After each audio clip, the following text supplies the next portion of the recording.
The cabin filter is located underneath your glove box.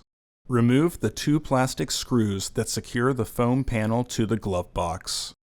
Remove the foam panel. Unlock the housing door by sliding it to the right, then remove the old filter.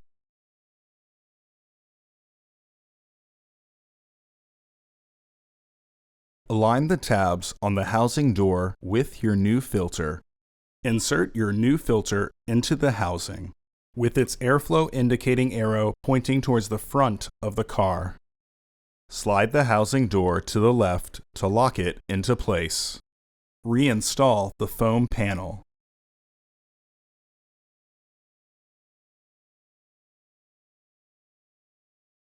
Reinstall the screws. Order your parts today at filterheads.com. Also, please like our video and subscribe to our channel so you won't miss any new content.